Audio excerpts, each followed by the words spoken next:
Hey, yo, what's going on, guys? Got episode number 94 of Marvel YAP today. We're going to be going over the season we just had with the Daredevil season. We're going to be reviewing that, as well as going ahead and jumping right into the brand new Beach Bash season. Give you mine and Dance's additional takes on it. Let's go ahead and jump right into it.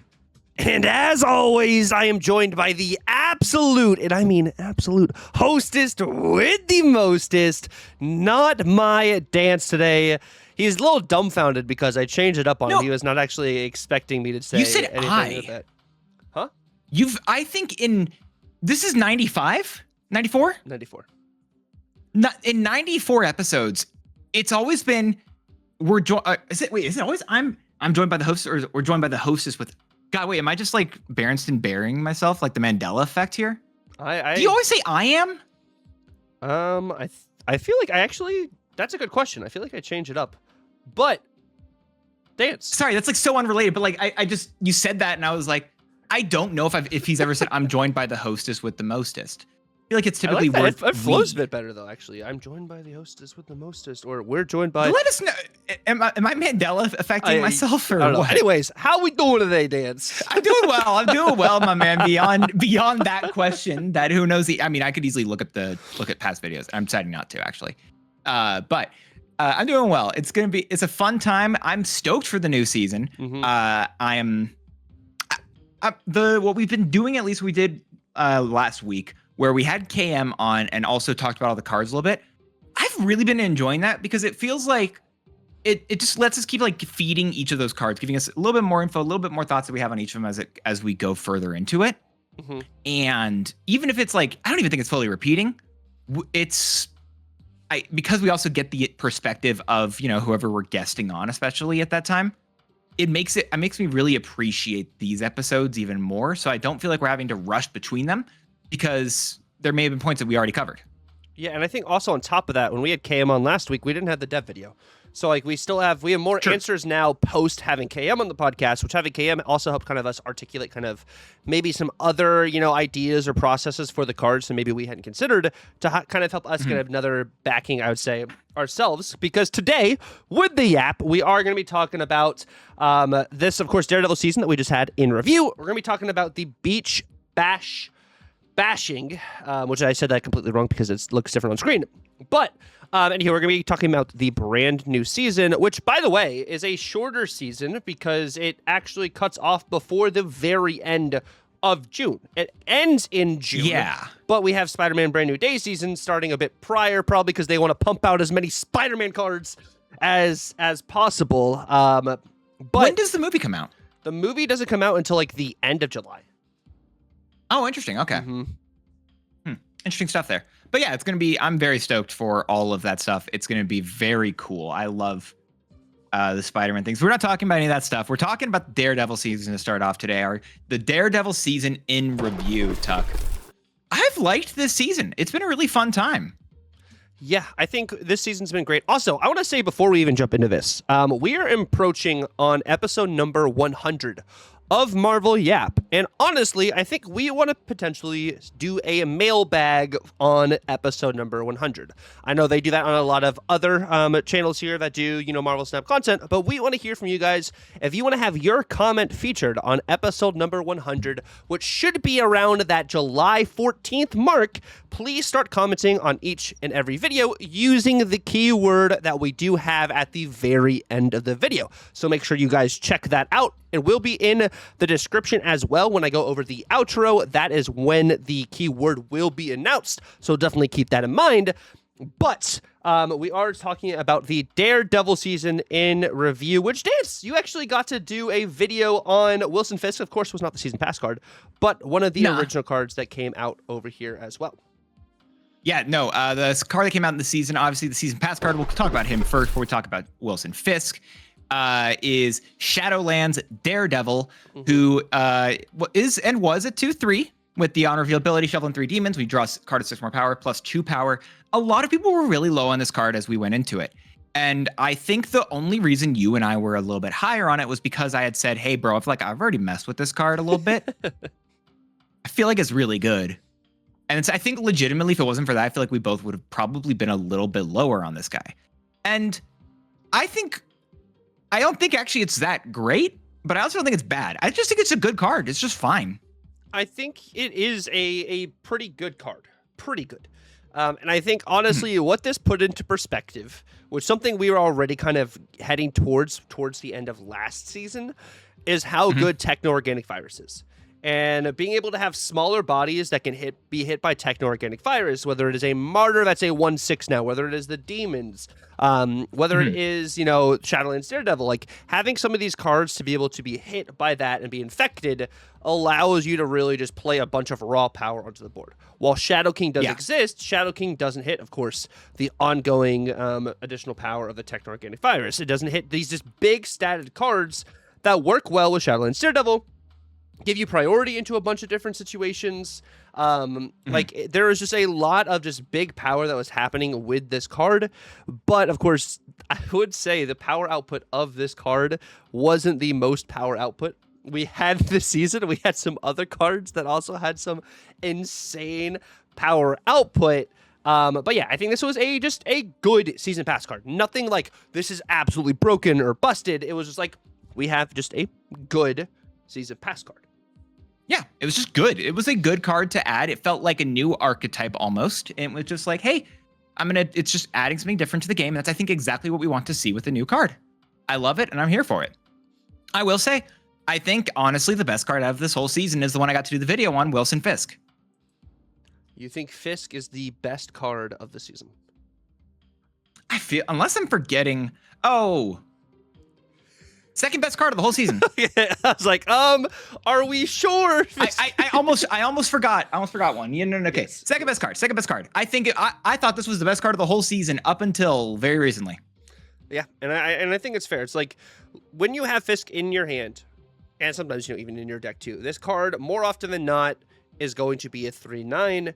And I think the biggest upside for this card is you didn't have to by yourself have the highest powered card on the board. I think looking at you and your opponents concurrently, if you both had the same highest powered card, it working, I think was really beneficial for this card.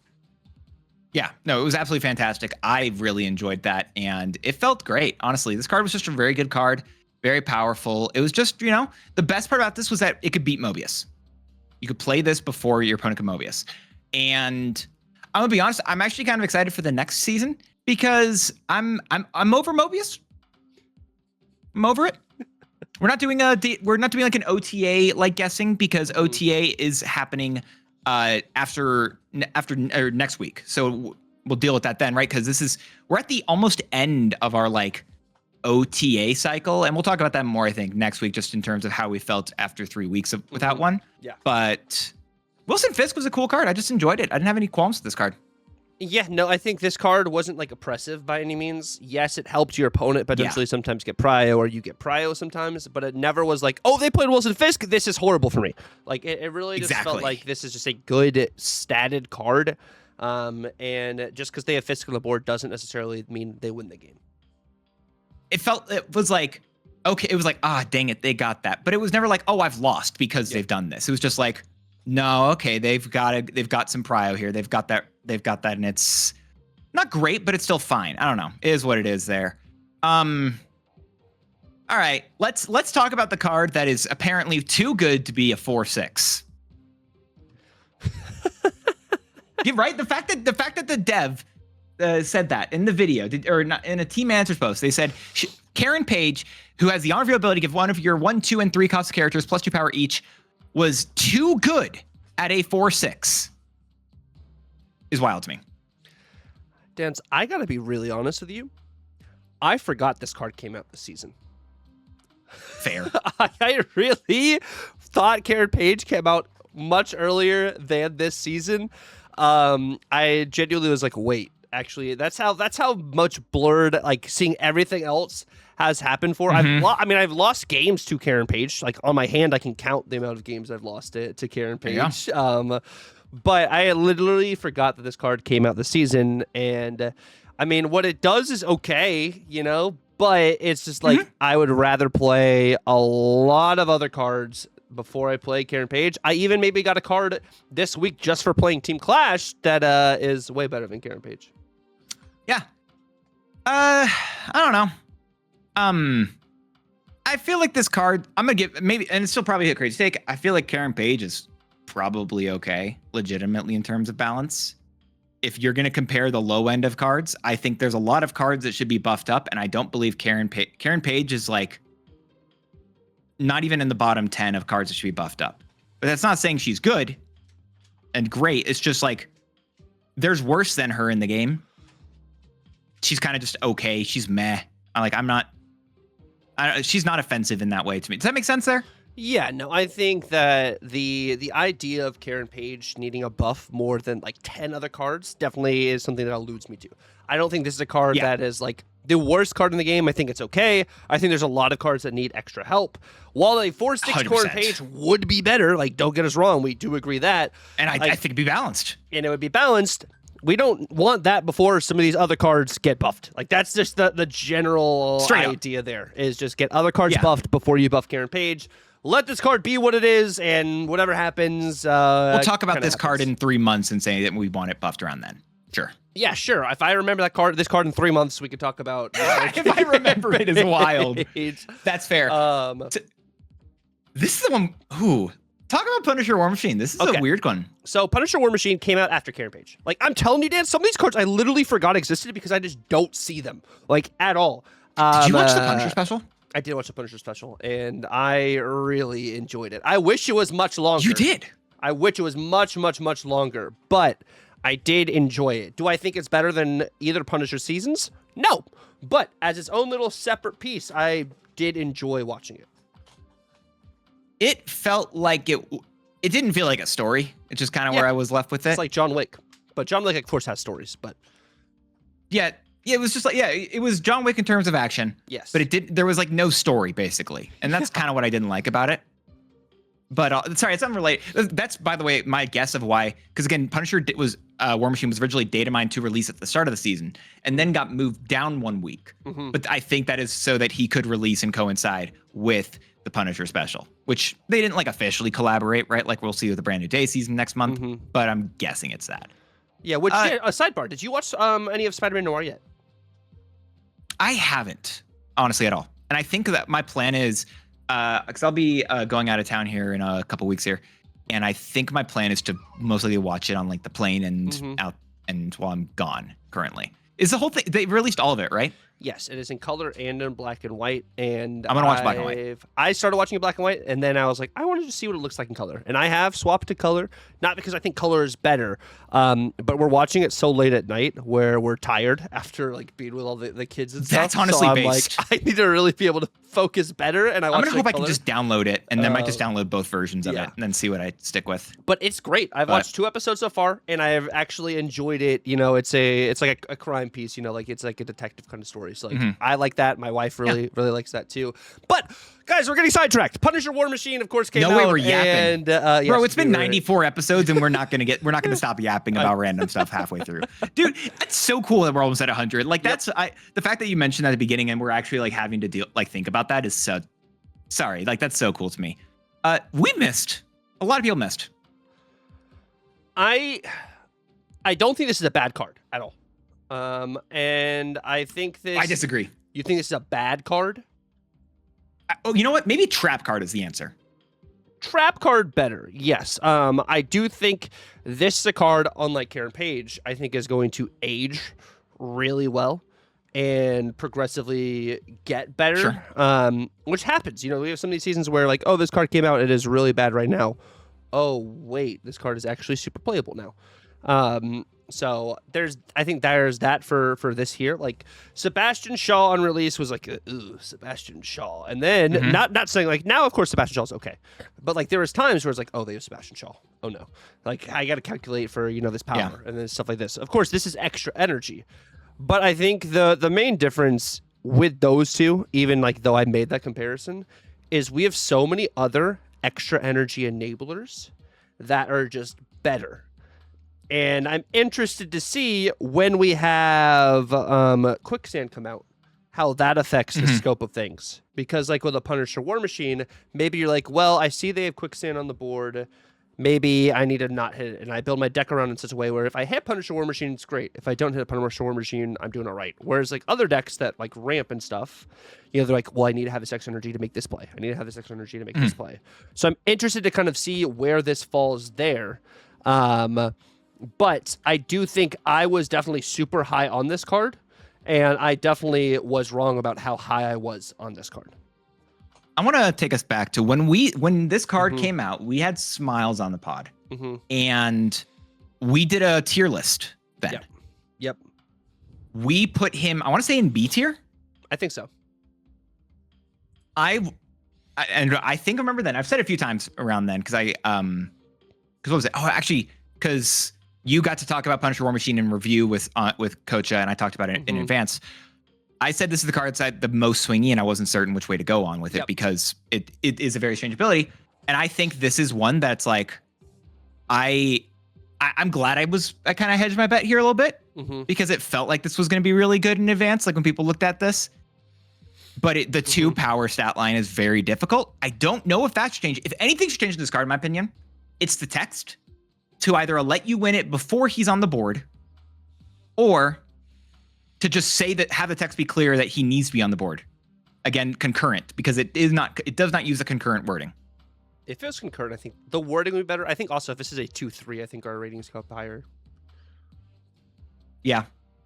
That's fair. Yeah, it would have been a better. That's why I kind of don't want it to like get more stats. I feel like as an energy card, especially max energy, I think it's fair to be a little bit more conservative with this, and that's why I kind of want this to go to that, to just be clearer in the ability or changing that ability to be. I don't know. That's kind of what I like. Yeah, I think that's fair. The next card we had released was Akari. Akari. I forgot this one released there. The 4. This is one that I forgot about. Yeah, I literally was like, because of what the meta is right now, it's like not a lot of people are playing like a lot of the cards that were released this season, except maybe a couple of them. Akari released, which of course is the 4/12. You can only play this where an enemy is afflicted with negative power. Of course, there was a nightmare deck that, Butt made that people were playing with Akari. It also was using Punisher War Machine. And yeah, that was like the main usage for Akari. There was a couple different like Destroy Dormammu maybe kind of things, and a couple affliction decks with like Polaris stuff, but nothing great, with this card. It's a big body. 4/12 is nothing to like scoff at, but I think something we've talked about here, and you guys probably have heard other places too, where we're at in the general scope of the meta is if you are greater than a 3 cost right now, you have to be really good at what you're doing, or you're just going to get cooked by things that cost 3 or less. Yeah, and you know what? I'm going to be honest with you. I kind of think this card's okay still. Like, again, I think it's weaker, but it's like, it's a 4/12. And if a 4/12 is not great, I think that's good. Straight up, I kind of think that's a good thing.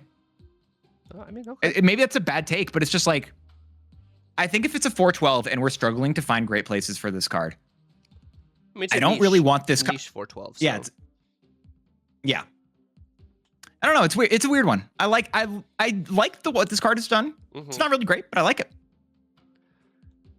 Yeah, I think the card's okay. I don't really think it's done anything, but it's honestly it's similar to Karen Page, I think. Yeah, like I actually think it's really similar. No, actually, I like that comparison for me, where it's like they are similar power level. They aren't offensive in what they do. Yep. And I don't want them to be insane. And I'm okay with them existing as is. Yeah. I mean, sure. They're okay existing as is. We're going to get more affliction cards and stuff in the future. Yeah. Who also, knows? Karen Page is going to be potentially great with next season. How's that for some copium? I mean, I guess technically, yes. Karen Page It technically will be good. It won't actually be. But you know who was good, Tuck? Muse was good, and the niche decks that Muse was in and stuff too. Muse is a nice, as we're talking about, we're in a mid-range kind of meta right now. Muse kind of hits that mold a bit too. I think on average, Muse I feel like is getting to like that 3/9, 3/12. Like your 3/6 Muse games can happen, but I think your average is a 3/9, 3/12, and to really not have to take a lot of effort to get to that, I think is pretty good. I think. I remember. I don't remember who said this, but I liked the statement. Muse is the best card in horrible decks. Horrible because they are destroy. It's especially Dormammu Destroy, which is some of the best places for Muse. Which again, I love those decks. But also, you're running Weapon X in them as well, which is a card that's typically not great, right? It's done well, legitimately. It's done well, but it's also like still not great. And I think Muse is just it's not great. It's fine, and I'm okay with that. And I feel like that's kind of the tone for this season is like, it's not great, but it's fine. You know, it's not great, but it's fine. And I hope we get, and this is going to be a wild take, I hope we get more seasons like this. Because I don't think there's anything that released this season that is offensive in terms of power level. But there's also, maybe there are a couple cards that are, I actually still don't think it's a problem when we talk about the next, I know what you're thinking of here. I don't think anything's offensive in terms of the power level. Okay. I think that if we talk about the cards here, there's a lot of depth for them, and maybe a couple of them get some more points, but none of them, I think, hurt the metagame. None of them were too broken, and all of them were maybe very barely playable. I don't think any of them hurt the metagame. I think some of them were added to a metagame or a meta deck that was already really good and just added another layer to make it better. Straight up, at the end of this, we're in review, we're talking about Mother Ascani, because if you talk about what the season has been, this has been the Mother Ascani season, and we'll get there. Muse was cool. Speaking of, it's been both TBO and Mother Ascani. We'll talk about both of those here in a second, because honestly, those have been the biggest cards this season. Mm-hmm. Not Lady Bullseye though. She's fun inside of Team Clash. That's it. I'm like, what do you want? I had fun playing Lady Bullseye in my Team Clash X-Men deck. Yeah, I think she's like, this is another one of those fine, okay kind of cards, you know, like it can win 100%. You some games. It doesn't, definitively win. It's weird that we're both like, I feel like it's okay though. Yeah. It's kind of the same thing. Yeah, I think it's okay. I've liked it in like the mid-range kind of Affliction shell. I've been using like a Sarah kind of Affliction deck. It's felt pretty good, just having it as one of those pieces, and having KM on the podcast actually helped me kind of build that deck and get like the general idea of what I wanted to do with it. Oh, nice. Let's go. But I don't really think anything crazy. I don't think this is a bad card. I think I've been hit with a fallen one, Lady Bullseye kind of, thing. But of course, if you have an excess of more than 11 energy, this card really doesn't do anything because, it's capped at that's the most amount of cards your opponent can have on the board anyways. And they, of course, have to fill the board in order for that to happen. But yeah, I think this card was okay as is. I like the animation for it and everything. Which also, sidebar, the new Bullseye variant that came out, I think it was yesterday, I really enjoyed. I didn't pick it up, but he's in his hand. He has like forks and pens and pencils and stuff because Bullseye likes to throw just random things instead of like shooting weapons. So I thought that was just a really cool play on like a variant for Snap, which I really liked. I remember I don't like the face. Yeah, it's cool with the that, face though. isn't great, but the other stuff behind like the costume and like the design. Straight up, it's weird. People are weird to draw. People creating art. Straight up, like they are. Yeah. So props to artists as much as I'm critiquing, right? I just think people are weird to draw no matter what they're. But wasn't the end of it, right? Because I think we had one more to finish it off. Yeah, the card of the season. We had Stick. Stick is the card of the season. I'm going to stand by as Mother Ascani. Well, the card released of the season is we're looking at Daredevil in review. Mother Ascani, I guess, released a PAX, but like this card came out for the Daredevil season. Is what I'm pertaining to as the released card of the season. Fair. Yeah, this is a great card. But also, I think that straight up, I am not convinced this is a problem until Mother Ascani is brought down. I mean, Mother Ascani just enables like this, and Maverick kind of enables this. But like what I was saying is like this card is really good. Like it is very, very strong at the moment. Not in the sense where I'm like, this card definitively needs a nerf, but I wouldn't be surprised if it continues to perform as is if it goes down to a 4-2. Like Maverick, started at a 3-3, went down to a 3-2.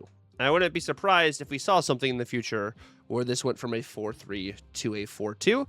But I think before we really can judge that entirely. I think we also need to look at some of the cards releasing next season, such as the Silver Surfer Jubilee, looking at the impact that kind of has. Because like any of these cards that buff next card played or buffs next card drawn, like I think those are cards that are very interesting because that's kind of like where we're leaning in the scope of the meta right now, is buffing a whole lot of other things, and you have to guess which power goes where.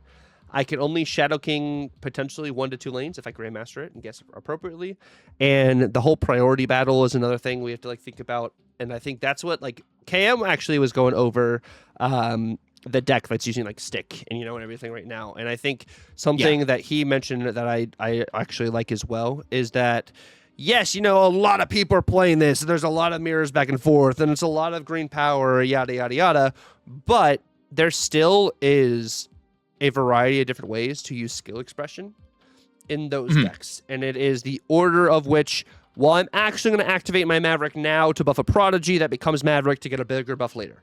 Or it's, I'm going to actually buff a stick into another stick to be able to get a big card elsewhere. And it's being able to kind of, see the lines and play around what you think your opponent's going to do, fight for priority or fight to not have priority into certain matchups, which I think does allow you to have a lot of skill expression with these style decks. Which of course I think makes these decks more fun. And I mean, people love seeing big power and love seeing, big broodlings and stuff like that. Of course, some people hate seeing that because they hate facing it.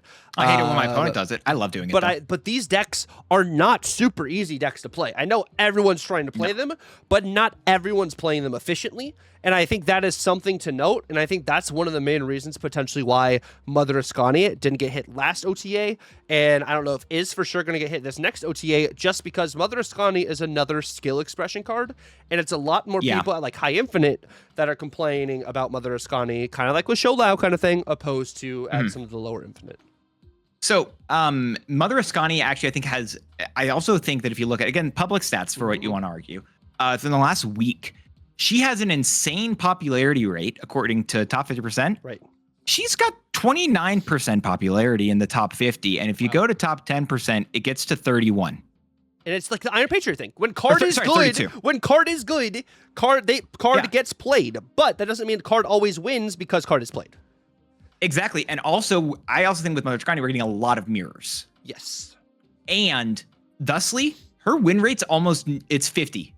Yes. Just barely above 50.5 versus at 50% and 51.5 at top 10%. Which is not bad. And also, I think with that as well, when we're talking about, like what I said earlier, we are in a mid-range meta. If Mother Ascani is so good, people are not playing cards above 4 cost because all they need is Mother Ascani and these cheaper cards to play. And I think that's where we're at, is like Mother Ascani is so popular, and 6 popular right now because 6 just released. And we have these 4 cost cards that are enabling these lower costed cards, opposed to boom, I'm playing big 5 cost, big 6 cost cards. It's just I'm duplicating, copying these lower cards because these lower cards are performing better. Why would I want to run a bigger card? 100%. And wait, you're agreeing you think eventually she'll get nerfed? I think at some point she might get nerfed. I don't know if it's going to be this OTA, and I think it's because another reason why she's played so much is because everyone got access to her. And that's why another reason I'm looking at it, like, if everyone got access to this card, would damage control actually be to just take a point of power off Mother Ascani, opposed to doing anything? I do think a point of Mother Ascani. Actually, I think it's 2 points of Mother Ascani is what they're going to do. Okay, and that's what I think. That's the first thing. When we talk about that, I'm also saying, again, OTA is not this week. Right. It is next week. Right. So we're not even we're not even like actually doing, we don't have an OTA section. We'll do that next week. Mm-hmm. And then the week following, I think we'll probably be doing a review of the OTA. But so when we look at it, it is just like, I don't think that, I think eventually she can get more hit off of her. And it's not even similar to Shu Lao as much, maybe it is, but like, I think she goes to a 4-2. I think I think that's what they're going to do in the next OTA straight start, up. Like and then we'll kind of see 100%. What happens. Yeah. And then I think they will do more in a month or so. Is my bet for her. But as we're talking about Stick, right? Like she can combo with Stick, and that's part of why Stick is so good. And I don't feel like I could say that Stick is a problem until Mother Ascani feels like she's no longer the best card in a Stick deck. Yeah, and I wonder actually if there's going to be cards that take bullets from Mother Ascani. like we see throughout Who a else? long time. Like, I wonder if they're like, you know what, Maverick at a 3-2 is too good. Maverick goes to 3-1, or Maverick goes to a 4-3 as well. Like, I wonder. Maverick going to 4-3, I think, is actually something that could happen, but that's besides. Yeah, but like that's what I'm wondering. I'm not saying Yeah. like definitively Maverick's the problem. I don't think so because it's not season pass card. But I'm thinking also, what if Prodigy goes to a 3-3? 3-2. I don't want it in C3. Okay, but like, what if Prodigy's actually one of the cards Yeah. instead? That might also need. Prodigy's the to best 3-cost card. Yeah. I was talking about this recently on my stream where I said I talked about some of the worst cards in each rank at each cost and some of the best ones. Mother Sky was best at 4, and Prodigy was best at 3. Yeah. And I think, I think Prodigy is a card that could easily lose again 2 points power, and will probably just be more focused and will be played in mostly the same way. And I think that's fine. You know, also what card would have been crazy if like released as is Team Clash Mystique is crazy. Is busted. That's a busted card. Like, Team Clash actually, Mystique is busted. like The that's Brotherhood of crazy. Mutants are not a good deck. The best part about Brotherhood of Mutants is the fact that they run base Scarlet Witch in the deck, Yes. and you can mess with people trying to do magic things. Yes, and Mystique, Straight up. Team Clash Mystique is crazy. Also, So Team Clash good. Lady Deathstrike is also really good Yeah. too. But the deck's not great, and like I've only been playing it occasionally, like for my missions. And I'm like, I just want to play Brotherhood of Mutants because it's fun, and like also because of the ability, like whenever you're winning a location, a card in your hand gets +1 for each location you're winning or whatever. Wolverine Horseman of War also feels pretty fun in that deck. Just because, it does get... That's interesting. I haven't played that one. Because that's the maybe base maybe deck. you're gonna have to. I'm literally just playing base. Maybe I'm gonna have to make you. Oh, it's base. Okay. Huh. I didn't realize he was in the base one. I don't think I've played any of the ones of the base decks. I don't know.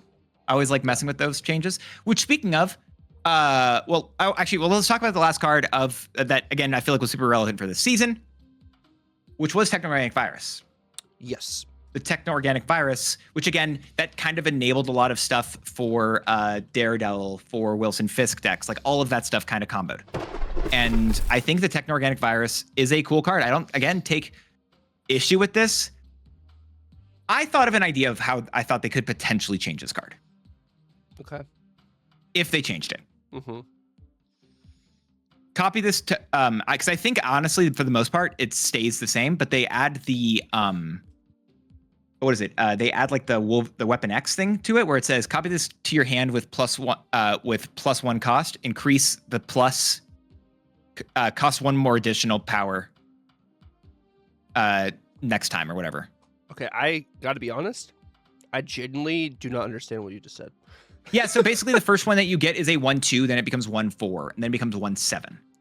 Or sorry, it's like you get a 2 powered card back first. Then if you play it again, it increases by +2 cost.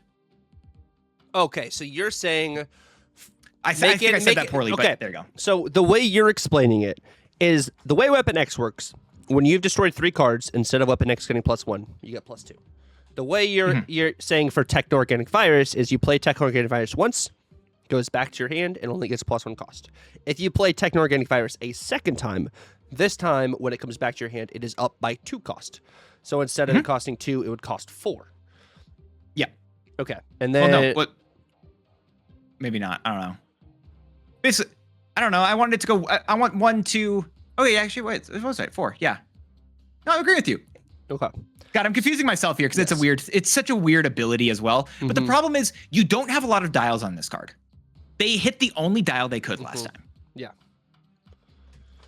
I think also because it, it's +1 instead of it's +2 every single time you play it, I don't take an issue with it. If it had been, it gets increased by 1 cost, and then additionally you add +2 power, and then you add +3, Of course, it does inevitably add that, right? Because it counts the amount of times you play Techno-Organic Virus. So, like, if you played it 3 times, on the 4th card, if Techno-Organic Virus costs 4, let's say you play it onto a squirrel, that squirrel gets +4 because it's the 4th time you're playing it. Like, I don't hate that. And I think, like, Mobius is one of those main things that enables that. Black Swan enables it. But, like, I don't necessarily But Black Swan's take not being played. issue. Yeah, Black Swan, because you'd rather do other things.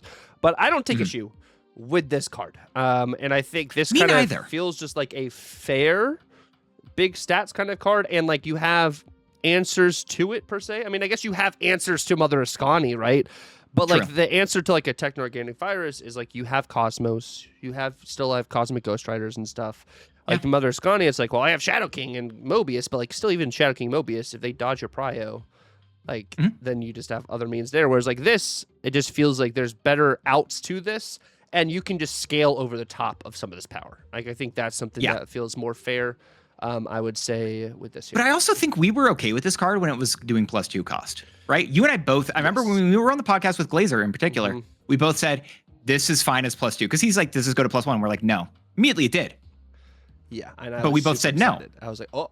Yeah, because we like it. And I like it. It's a fun card. But I also thought it was fine at +1. I thought it was fine at +2. And so at +1, I'm even more fine with it. It's a lot of fun. But if it went back to +2, I still like the card. Yeah, I think that's fair. And I also, my sidebar here is, I think skills are in a really good spot right now. I think it took us a minute. I think they were already in a really good spot, just in general. Skills, I thought were. But I genuinely continue to like having skills in the game more and more. I think the fundamental of like skills, I've enjoyed the addition each season of getting new skills. We might be getting some new ones potentially in July. I don't think data mines are gonna be fun. Yeah, we had some data mine stuff. We have no subject to change. We have no idea about August. Yeah, no idea about August or even like, I don't think we have any data mine for June. Nothing for September. Or no. June. Oh, June is this current season coming up. No, nothing. Sorry, nothing for nothing for the Beach Batch season. We have one data mined for the Spider-Man season, and we don't even have all the cards for the August season. So yeah, but yeah. That's the gist though of our Daredevil season in review, and we get another Jeff Dance. The brand new season pass card is going to be a 2-cost, 2-powered card. Jeff the Baby Dolphin, which of course is very exciting that we're getting a brand new Jeff, which has a pretty cool ability. But sidebar, what also is going to be very exciting is this upcoming weekend, we do have the brand new Golden Gauntlet number 2. The second qualifiers for the Golden Gauntlet is going to be on Saturday. Do you know what time it is going to be on Saturday? I will be moderating stuff there, so I'm uncertain. All I know is I'm going to be starting stuff at around, I think, 9-ish. Your time? I could probably find the mine time, so 9 Mountain Time. Which would be like 11 EST. So yeah, I'll pull it up here. I think it starts at 12 EST is when the Golden Gauntlet starts, and I believe if it's like round 1 begins at at noon EST. Okay, noon EST, like I said. It'll. I just realized it's in the server, which by the way, they do a lot of good stuff for that stuff. There's also they're trying to do a brand new version of like a website for it to be like to move away from I think it was it was some deck tracker site. I don't remember. Top Deck, yeah. They're moving away from Top Deck, so we'll see how it goes. I'm interested in that. Yeah, so that's this Saturday. If you guys want to watch some awesome Marvel Snap competition, that'll be live on the Marvel Snap Twitch channel as well as the Marvel Snap YouTube. I believe they're going to both have not all the games, but select games from most rounds, and they'll play all the top 16 into the finals. Of course, it will be on that as well. It's pretty much going to be like an all-day event if you guys do participate. Yeah. I do believe neither one of us will be commentating, but we will be. And neither of us are going to be participating because I got fortunate enough to already qualify for Worlds after the first Golden Gauntlet. So I'm just going to sit the rest of them out. I get to forever say that I'm being held away from doing the Golden Gauntlets because I'm working in them instead. So I never have to worry about like my skill expression there. I'm just, I can't do it. And then I still get the card back for it because I'm working for them. Yes, but anywho, which shout thanks for that. Jeff the Baby Dolphin, like we said, is the brand new season pass card with the ability your cards reveal here with +1 power. And something to note with reveal opposed to just play, it is cards that generate on that location. Tokens that also generate on Jeff's location as well would get the +1 power. If a card gets juggernauted into Jeff's lane, it would still reveal with +1 power as well, and Jeff is movable. We talked about this a little bit last week, but we're going to go a little bit more in depth this time because I'm going to shout out a comment that happened last week, which was from again another buddy of the show. Wait, I could have sworn that he had put a message in there. I thought there was a message from Rez. and I could have sworn there was one, but maybe it wasn't. But Rez had asked, and I thought it was a thing. Maybe I'm just entirely wrong here. Rez, I thought, had asked about how there was at one point Proscenium, right, which is a similar location, very similar. Was it one of your different videos? Was it the one? It was one on one of my buyer bust videos.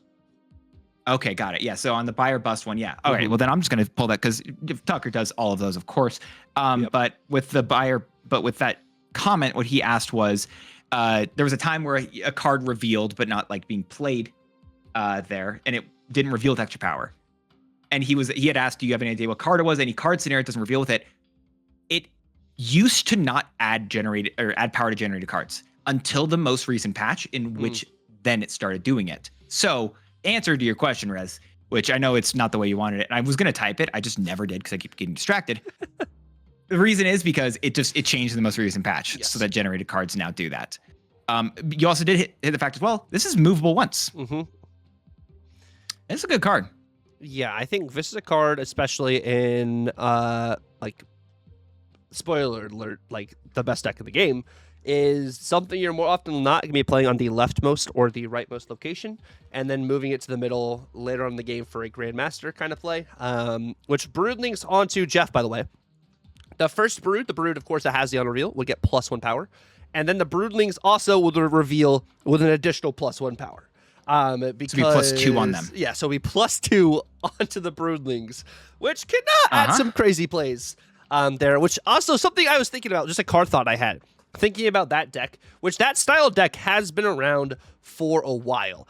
And it's crazy how we have gone from Absorbing Man and Surfer with the Broodlings to now Stick, Maverick, Mother Ascani, and it's like pour one out for Absman. Absman has like maybe one deck, like right now, because of all of the other buff and the other cards kind of things. It's just so funny. Well, because the decks that he's played, and he's played actually pretty. I think he's still played pretty heavily. English sucks in like the Man Spider Fallen one type of stuff. And yes, and the Zombies decks. Those are the two decks I think and Zombies. So he's still getting played. Yes. But right, the whole point of trying to do it with Broodlings at the time was just it was the only option that we had at the time to get extra triggers of Broodlings. Yes. But now that we have Prodigy, now that we have Grandmaster, we're doing whatever else because we don't care, and that's like it is just.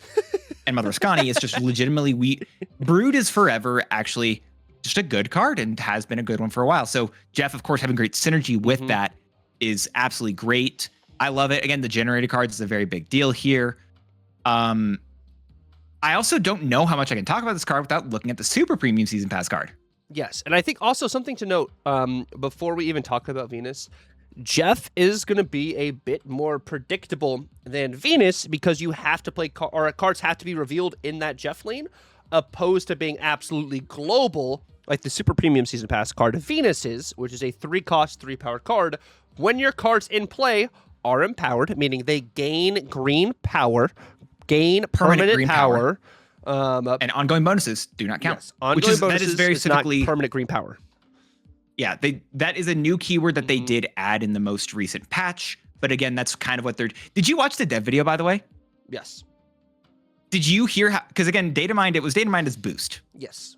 Do you hear how many times they said the word boost in that video? Yes. It got changed recently for us, and it sounds like it got changed recently for them as well. I'm not confirming, right? I don't know, but it's also like it kind of feels it. Which also, you guys, if you guys have not seen Dance's video, Dance actually did a live reaction to the dev video on his YouTube channel, which will be down in the description below, where he also is going to be probably showcasing at least 1 to 2 decks for the brand new cards releasing this week. He already told me of one specifically later on that we might be talking about that he's going to be for sure doing a video on because he's super, super excited about them. And then also, if you want to check out Dance's Twitch will be down in the description below, where he'll be streaming some of the new season before he goes on a vacation. Of course, like his YouTube as well, he goes over the OTAs, he goes over patches, giving you guys a good scope of what the meta might end up translating to, some decks, and how these cards maybe should have gotten hit more, or maybe they should have been hit less. Dance talks about all the buffs and nerfs to cards with OTAs and patches, as well as just produces phenomenal deck content, as well as a lot of the graphics you'll see here on the YAP. Pretty much all the graphics you will see here on the YAP as well as the thumbnails on the YAP Buy or Bust, as well as other Marvel Snap channels thumbnails as well, are done by Dance. So definitely huge shout out to Dance for all the support and love he provides to the community, and he is definitely beyond deserving the love of your guys' support. So definitely feel free to click on all of Dance's links down in the description below and hit them with that lovely follow button. But Venus, you are super high on Venus, I believe. As I think Venus is really good. Venus is really good, right? Did you already say the ability? I think you said it like potentially right before you went into the spiel. I said empowered, but I did not end with the extra part about the ability. Fair. When your well, Venus is a 3/3, just restating with the ability that when your cards in play are empowered, give those cards an additional +1 power. This is a cool card. I do like the way this card is going to work. It feels very interesting. Empowered is very simple, right? It's just permanent power baseline, which previously in the game, we only had 2 cards that cared about that. We now are going to get 2 more in this season. At one point, it looked like they were doing a thing where they were replacing all the words with boost or then empowered. They moved away from that, which I think is fair because as much as I feel like OTAs are typically fine, I wonder if there were issues in the backline with trying to update some of those cards and saying that, like, you know, maybe Ironheart would boost +3 to 2 cards. I wonder if there was a problem there with that and there caused some other issues. And I feel like it's fair to leave it just on the cards that are specifically caring about being empowered. I wonder if it's because a lot of the other cards said give power. I wonder if it's just having power in the text and then just adding empowered is just an easy way for it to translate in the coding. Instead of, like you said, the back end work of changing everything to boost. I love the word empowered more than boost, straight up, because it puts the word power in there. So it immediately has there's a correlation in your brain. Right. This is fantastic and I love it. The biggest thing I think about this was something you had mentioned in your Buy or Bust where you talked about Venus working with the zombies deck. Yep. And Venus and Jeff and zombies are really good. And also, Venus turns Jeff into making it every single one of it +2. Yeah. I do think, okay, how do you think it works? I don't remember if they showed in the video. Maybe I'll even try to look it up. If you play Venus on Jeff's location, does she get +1 or +2? I have a guess. I don't remember the video. Venus doesn't say other cards. Venus should also buff herself. I think that's fair, but I don't believe so, and it's because her ability isn't active yet. Okay, so you think she only gets the +1 from Jeff until because she's not stationary on the board. Like her ability isn't active yet. I think that's fair. Put. Yeah, I think that's fair. Which maybe doesn't matter, right? Because other cards, when they are getting buffed in play, it still works there. But I don't. Well, I'm not confident. Think about this. I think one of the greatest comparisons I had, like when I was making Buy or Bust, I was trying to think about how is Venus going to work similar to like an Elsa. And when Elsa plays herself as the 4th card in her location, Elsa does not get the additional buff because she is not set on the board. So I think that would make sense for Venus only to get +1 power from Jeff opposed to additionally buffing herself. So I think you are right there. So, and also, I just pulled up the video as well while you were saying that. You see her on the board next to Jeff. She is 4 power. Okay. So I'm assuming she was probably played there or added there because apparently Zenla was on the board. So I'm assuming it's that. Yep. I'm not confirming, but it makes sense that would probably be the way that actually worked. And it's a cool interaction, a very interesting thing to pay attention to, and I like it. I think this card's gonna be great, and I think it's just this is basically Sebastian Shaw, but for everyone else, for everyone, including herself, because again, it doesn't say else. It's or other. It's Kahori, but better than. Dude, Corey's just deceased. Could you imagine if Kahori was old Kahori every single time? It would be playable. It would be playable with Venus for sure. Straight up, I think it should have. I don't think they should have done that. I think that Corey should have been the exception and should have been allowed. That would have been because I guess So if you look at all those other cards that they talked about, right? Mm-hmm. If you play Cassandra Nova, she used to get +1 for each card and would have been +2 for each card with Venus on the board. Would have been busted. They changed that to be +1. I think that makes sense. I actually just straight up think that they shouldn't have done that to Corey. I think Kahori you could have left differently. No, I had forgot about Cass. Cass actually would have been insane with Venus. Like it would have been like a Cass Phoenix Force deck, and like you literally Mhm. like Fire Hair also getting those additional buffs. Like Oh my gosh, it would have been insane. Yeah. So how do you think this works with Sebastian Shaw? Because we talked about this last week. I don't remember what you had said. I believe like Sebastian Shaw gets a buff. I think Venus would buff him just one additional time. In the sense where Sebastian Shaw gets hit by Surfer, Sebastian Shaw gets +2, and then I believe that Venus would give Sebastian Shaw the +1, and then Sebastian Shaw would get an additional +2, but not like go off after he gets his additional +2. So he gets +2, but every word that you said. So I think Well, here, Sebastian let me Shaw's say this, I ability got you. goes off twice. Okay, I'm still gonna ask you this because honestly, it's still confusing. It is. If I have Jeff and Venus on the board, and I play Sebastian Shaw to Jeff's location, Yes. what power do you think that Sebastian Shaw ends at? Because I have an answer in my head. So I think Sebastian Shaw He's 5 base. gets +6 after that interaction. I think it would be. I think he goes to. I think it's only +4. Is my guess.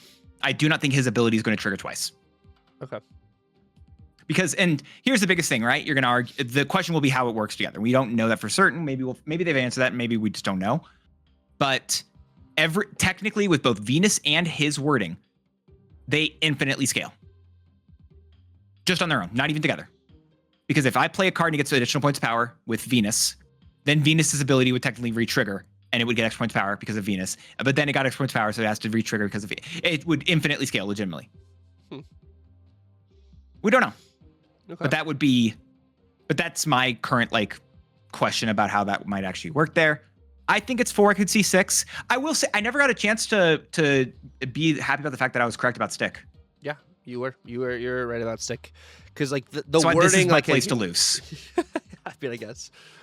Because the Stick wording just really confused like the mess. I think it was entirely fair what you said there, and it's going to be a similar. I've got another bad take I have as well.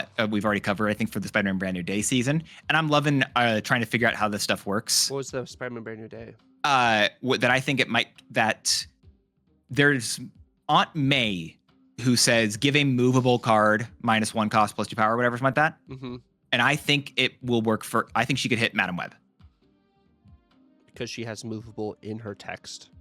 The question is it cards that are just movable, like Jeff the Baby Dolphin, or they have movable in their text, like Madam Web? We don't know, but that's my guess is the former. I could see it being the latter, but I like the idea of it being the former because I think those are cool cards. Anyway, Venus is also really good. We've gotten on so many sidetracks. Sorry, but it's still somewhat related. Which actually, I think Venus is gonna be fantastic when we do get that new season. With Mary Jane in particular. With Mary Jane, and then also... And Jeff works with the card. Yes, and I wonder also if like Venus is going to be in like a bounce style shell. Like I think that as like an enabler for some... What do you mean? Like, I mean, she playing bounce cards, right? Like your Silver Sable getting an extra power, your Bishop, of course, getting extra powers. Okay. Like, I think... Yes, this is your Bishop.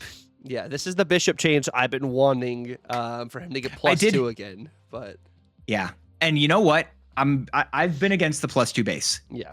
This is I'm okay with this compromise of Venus. Are you okay with that compromise? This is a fair compromise. It's like you have to have 2 cards to get the +2, because of like we were talking about skills and everything. Like there's so many other just key enablers that Bishop can get. This gives life to Bishop, but I think it gives the most life to Angela, even more so than Bishop. I think Bishop's better than Angela for both of them here. I don't know. I could be wrong, but I think both of them. Scope of thing, I could see. We'll see. We'll see how it goes. Angela's going to be a cool card, but I don't know if it will truly just be. I don't know which way that will go, but I'm excited for it. It's just an interesting conversation to have, and I love the Zombies Shout in particular. I think that's another really cool place. We have decks for this card, but this isn't the only card releasing today. We also got Monstro, which is the 8-cost, 8-powered Series 5 card with the ability. This card's cost is reduced by the cost of your deck's top card. And Tucker, you've done a buy or bust. So you've done a buy or bust for each one of these. And I've mentioned a few times, if you haven't been watching those, you should be. Go over to youtube.com/@Tucker. He does absolutely fantastic content. Buy or bust for all the Series 5 cards that are coming out. Absolutely breaking down every single one of them, what he thinks will work, what he thinks won't work. Whether or not you should be buying, or, it's just a bust of a card. He gives you all that great information and does as well great deck guides over there, a variety of them, far more often than I ever can. He's so much better at it. And also, he's just got great facial hair. He also streams more as well over on Twitch, TUCCRR. He also posts more on Twitter, or at least reposts at, again, TUCCRR. And y'all, he might even upload it sometimes on TikTok. And I don't. Again, TUCCRR, the Tucker does so much great content. You should be following him on all those platforms. Absolutely great. And Tucker, your latest buy or bust was a great one, where you told everyone a completely wrong statement. Because you said, Tucker, in the title of your video, please don't buy Monstro. Yes. Spoiler for that video, it busted for you. It did bust for me. I am not very high on this card. I am under the idea of I would rather run other cards for sure, opposed to knowing the cost of my top card. Was that is Intel. I'm looking at cards like Howard the Duck, and of course, maybe playing out an 8-powered card earlier can be pretty good, but I'm thinking about an 8-powered card opposed to a card that's going to get buffed by like a Venus or a Jeff is kind of like, oh, okay, you have this 8-powered card on the board. I have a card that is 15 power, and I have 3 of them. That's fair. The reason I think you're completely wrong, though, is because, which again, I think it's a fair thing. But I only had very recently thought about this. Literally like earlier today. I thought everything else up until this point, I've been saying copium. But I have one point where I'm like, wait a second, this card might be real. And it's only because, Tuck, what was the card up until like, Stick? What was the card we were saying that potentially was like the best card of the season? Wilson Fisk. And Monstro could be a Wilson Fisk, depending on the top card of your deck. On turn 2, right, you talk about how this can get countered by Mobius, but if you're running enough big cards, you can play this on turn 3. On turn 2, if you're running Foom, Tuck, you can play this on turn 1. Yeah, if you are running Fin Fang Foom in the current meta, you could play that on turn 1. That's true. Which Fin Fang Foom is a card that's undeserving of the nerf it got, but still, the fact that it still doesn't, it's listen, it needs to say highest power card at least. It was far way too far. Sorry aside. I think the fact that you can run this card as a 2 or 3 cost card that you can play on curve potentially before Mobius comes out. If you have a 6 cost card and you're running 6 cost cards in the current meta, yeah. Or 5 cost cards on turn 3. Or if you have 5 cost cards in the current meta. Yeah, 100%. And right, there's big ifs. I'm not going to disagree with that. Okay. But you can cheat this card before turn 3, before Mobius comes down, and that's what makes me think that this card's going to be better than we think. I think, to reason with you, instead of playing Fin Fang Foom, you play more of like a Scar instead. That's fair. I think that's better. I think this is also pretty good for Hela. I think Hela, to have you have better reasoning for your Jubilee, is kind of my thought process there. I like this for Tribunal for better Iron Lad and Jubilee hits as well. But Tribunal also is in a very just rough spot if you're playing base Tribunal with the changes to Mystique and Onslaught interaction. Yes. So, like, I hear you. And, like, those interactions are definitely, some good points for Monstro. And having an 8-powered card on the board on turn 3 is going to enable your turn Fisk. Your Fisk later on. But, like, if it's turn 3 and my Fisk is a 3/9... and my Monstro's a 3/8, I'm playing Fisk before Monstro, and then Monstro's 100%. value is just going to diminish for the rest of the game because Fisk is the highest cost card in my deck, unless, of course, I have like an Ozymandias or something. Yeah, and I think in that deck in particular, that's a very fair point. But I do think that there's a real chance that because of that interaction, this card is getting more flack than it deserves. I am also going to say, I actually don't think it's definitely not as good. It's definitely not fantastic, but I also think it's not as bad as people have been saying, right? It's like, I think we're closer to, I think people have been describing more of this card, I think similar to maybe a Karen Page. And I think this card is closer to a Punisher War Machine. Does that make sense what I'm saying there? Yes, it makes sense to what you're saying there. but I still think it's worse than both those cards.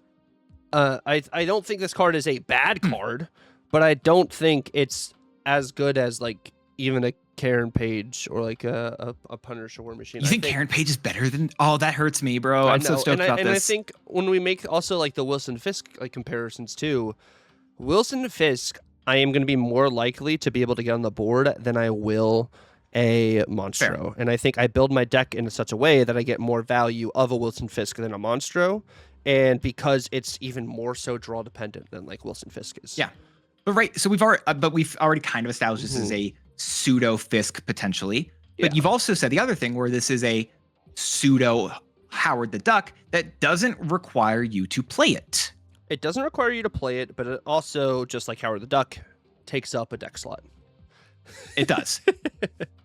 I know we have decks for all these. Can I actually show the deck I have for Monstro here? Because I like the idea for this. And even as you talked about the Iron Lad, talked about Jubilee, I've got even more of a Copium deck here. Because straight up, I'm stoked for Mole Man here. But also, you get to use both Kraglin and Mole Man. And I kind of really like the idea of being able to use both of those cards here. It gives, and you get rid of the big cards, and best parts, you get absolutely massive amounts of value. I don't know if this is gonna be a good deck, and I think the question is, I actually am currently dealing with is if I feel like I want to be taking out a 3 cost potentially for a, I think I want Legion. I'm like off by I think a card, and I'm gonna have to mess with testing here. Only for 2 rocks, I don't think so. If I did that, I'd be running probably Debris over probably Drax. Yeah, you have Superior Spider-Man in here too. You got a lot of crazy things. Yeah, dude, I've got some bad Copium here, but this is very similar to a deck that actually I had a decent win rate with, I think. I had 60% personally in 20 games. It was fine. So I want to mess with this. I feel like there's a close place here, and to be fair, this deck is called Monstrous Cope Energy. Because it is a monstrous amount of Cope Energy. But yeah. This deck is interesting. He's so nice. Very, very interesting. I like the truly off meta kind of feel that you have with this list, and I appreciate the thought process and you sharing the concepts behind. Are you okay? All of this. So yeah. Are your shoulders okay from all that reaching? I think that's okay. I of course did some Copium as well. I got the Living Suction, which is, there's a joke to be made there, and I'm not going to. Which is just tribunal things. Which also like you probably run Cosmo in this in case there was like a Cosmic Ghost Rider. I think you could toss Howard potentially. Probably could. You just toss Howard because you have Monstro, I guess. Right. That's literally was the logic of my last deck, where it's just like I just have Monstro instead. I don't even need to play the card. I could still know what's on top of my deck. I get to use that with again a Kraglin or a Mole Man. But Iron Lad pulling a Monstro really sucks. Yes. And so that's actually, you know what? Because you have Iron Lad, Howard the Duck's correct. Yeah. So I love the double redundancy here. That's kind of what we got going on. Literally, is because if I have Monstro and I have Iron Lad, Monstro lets me know what my Jubilee pool is or my Iron Lad pool is. So then I also have that going on. Can you toss Ravona for Prodigy? I mean, you could, but Ravona with like Sarah. It does really discount good. Mystique, Jubilee, and Onslaught, which is fair. Or Iron Man Onslaught. Yeah, I don't know if I said the wrong one there. Yeah, but yeah, it's interesting. Anyway, no, I like this place as well. I think there's going to be Copium on Monstro, and next week, Tuck, I'm going to be very sad to come here, hat held in hand, about how bad my Monstro deck was. I'm honestly hoping. I'm hoping you're right, and I'm hoping that Monstro is better, because I don't want to just see this deck every single game. I mean, yeah. So first, I don't have a deck for individually Jeff, individually Venus. I think that this is near close and near just the deck that will be run, because I think this is the best deck in the metagame. Currently, it has, instead of Jeff and Venus, it has Storm Horseman and Nightcrawler. You take out Storm Horseman and you take out Nightcrawler, you put in Jeff and Venus, and you get the same basically payoff, and you can do more with it. Yeah, this deck is going to be absolutely disgusting, and I am not looking forward to every single person I faced on the ladder playing this deck and me having to play some other craziness. But Shadow King. I do have Shadow King, yeah. And Shadow King has been eating for me against, this deck. But I have a little bit of copium myself here. I have Shuri Kitty. But I think after watching Jeff Hooligan's video on the brand new season. Oh yeah, on the Marvel Snap channel, yeah. On the Marvel Snap channel, I think I might also be, instead of Shuri, this might be when I actually run Scarlet Spider. Or I run I did see that. It was for Shulao things. But this is pretty much, you're not running Taskmaster. It is Shuri Kitty, but it is a Taskmaster list Shuri Kitty because of how expensive Taskmaster is. But you are doing a double Kitty. Whether it is a Shuri, whether it is Jeff Venus, you have Angela as another way to get buffs, which what I really like about this, by the way, is if you combo this the right way, Angela can get +3. Instead of Angela getting +2, Angela can get +3 with Jeff, Venus, and Kitty's things. Your Kitty Pride, of course, the way I was looking at the way the order is going to work with Shuri and things, Kitty gets hit with a Shuri buff before it gets hit with a Venus buff. It should get the Jeff buff before, or the Jeff buff, I think, after the Shuri as well. So, like, Jeff and Venus will buff Kitty Pride afterwards.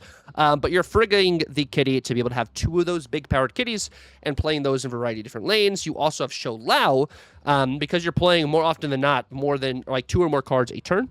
You have Show Lao to be able to add power in other lanes. No one's expecting a Show Lao right now. And that maybe it's not the +3, so maybe it doesn't scale as well as some of these Surfer decks. But you can play your Show Lao onto the Frigga that you just used to copy Kitty Pride, and then play one of the big kitties onto the Frigga lane, and then play another kitty somewhere else, just to kind of like mitigate power. Originally, I had Hulkbuster in here instead of Forge, but I'm leaning more towards the Forge just so I can have a variety of different lanes to play the card I'm buffing with Forge with. But this is, of course, subject to change, but this is the initial starting point I have before I had like a Majestic Wing Beat or something. Yeah, I do think there's a real chance as well. You toss Forge for a Cosmo. Yeah, it could be Forge for Cosmo, which is good tech. And the original like Shuri Kitty decks I was running way back when ran Cosmo for the reason of protecting from Shadow King, but I think even more so as a reason to protect against some of these other decks. Yeah, it'll be interesting. I like this deck. It's a lot of fun here. I also love. Interesting note here as well that I do want to point out is that if you talk about the higher series cards here, there are a few. But Elsa Bloodstone's also in the season pass. Yes, which is she's Series 4 or she's Series 5? No, she's Series 4. She's Series 4. Okay. So that card will be in there, which, speaking of, by the way, with the booster change that they did last patch or like last whatever, we should get double boosters from nearly everywhere. I kind of want. I just want more boosters in the game. Double boosters from like season passes and stuff, like just straight up. Yeah. And also, we're getting a card back that is actually just the Marvel Snap logo. And they did that for a little bit initially. Yeah. And I don't know if people liked it as much, but I actually really liked those. And I'm glad they're doing another one, which again, it's like the outline over like a beach thing. Right. I really liked those older ones that had like a claw going through it or whatever and stuff like that. I hope they do more of those. I actually really like that, and I hope that is something that returns in the future. But this is an absolutely great deck, and Tuck, I think the deck I was really interested in particular was with Venus, was zombies, and I love this pile. Yeah, and I honestly might do something like, I know it's weird, but like instead of a zombie Mr. Fantastic, I might just do Jeff. Like quite simply enough, I might do Jeff the Baby Dolphin. No, I agree. Yeah. Yeah. No, that's better. No, I just agree with you. That's if you had Kate Bishop in this deck, I would say zombie Mr. Fantastic is fine. Right. But because you don't, I think that Jeff is a great call. I'm questioning what these decks are going to look like after Mother Ascani eventually gets hit. Yeah, because we're like inevitably Mother Ascani. I mean, here's the thing. Right? Again, people got her for free. Yes. But also, even if she loses 2 points of power, she will be less free. I think she'll still be great. But she'll be less free, and so I think we'll see her cut from a few more decks, and I'm wondering how that's going to affect this type of stuff. Yeah, I think she's still going to be good for sure. But like, I don't know if she's running this deck after that. Like after maybe she still could be out of 2 power. But it's just like it's a very awkward curve for you. I wonder if you go back to Werewolf. Like it could be something like getting just as another scaler in here to mitigate power. Is another thing I was like, how do I fit Werewolf in here? But I'm like, I think I want to test this out first and kind of go from there. just to kind of see what we got going on, like werewolf and prowler and stuff like that's something like Bryant's. Shout out to you, Bryant's has been running like in my Discord for a while because he likes to play like the zombie stuff. So it'll be just interesting kind of to see what happens there. But I think the zombies getting an additional point of power every single time a card gets played onto Scarlet Witch or the zombie gets a buff is really good with Venus. It also, a notable shout here as well is if I play Omniversal Presence, Merlin gets +2. Yeah, back to Merlin getting +2. So again. Very good stuff here. I'm stoked for all that. Zombie Giant Man as well would mean that it does Horde +3 and then gains 1 extra point. So it's like, it's really cool. I love that stuff. I think the zombies deck for with Venus is a super fun combination. I'm very excited for it. And we'll see exactly how this lands. Actually, how does Majestic Wingbeat working here? Majestic Wingbeat is for like your zombie giant or just giving additional points of power to some of these other cards. It's a skill you can play onto Zombie Scarlet Witch. Also, they get the benefit there. I feel like you want Deafening Chord over that with the meta. Actually, I'm just going to tell you, I think because you can run that to mess with Venus and Jeff. I mean, I might run just an additional skill. Like it just might simply, I just also cut something else for Deafening Chord. But like, I mean, true. We already talked about cutting, but yeah, that's fair. Yeah. But actually, Deafening Chord is a card if we talk about things that are potentially going to be seen a lot of. Yes. Deafening Chord, I think, is one of them. Shadow King's the other one, and potentially, I heard people saying Mercury to mess with Jeff. I think that's Copium. Yeah, I don't know about the Mercury or Cosmo. Also, this deck does absolutely get cooked by Gambit Horseman of Death, but hopefully you just have Prio before Gambit Horseman of Death pops off. True. But those are all the cards. Yeah, sorry. Those are all the cards that are coming out today, though, correct? Yes. We don't have anything else today? No, nothing else is coming out today. But we do have more cards this season, guys. So I know that was like the gist of a couple. We spent a lot of time talking about them, but they are really cool and really interesting. You want to hear about a lot. I think there's 10 or 11 data mine for next month. Trust me, we'll have a lot of stuff then. Jubilee Silver Surfer is a 4/2 that's releasing next week. It's so weird. It's actually next week. I don't know. Time just is weird. It's me saying next week is shocking to me. Anyway, when you draw a card, add this card's power to it. I think, again, shouting out to comments, we were talking about how difficult this was.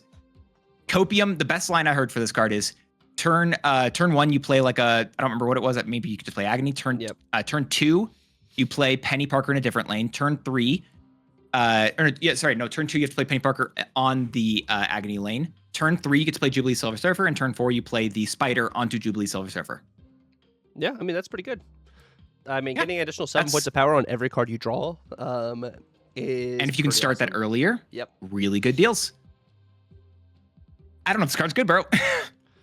Yeah, I think it's a lot of work to get like crazy buffs there. But like, if you're playing something like maybe, I don't know, Fastos, or like if you want to go real cope, like Okoye and like Viv Vision and stuff. Viv Vision can make this card better and, helping some of those draws later on.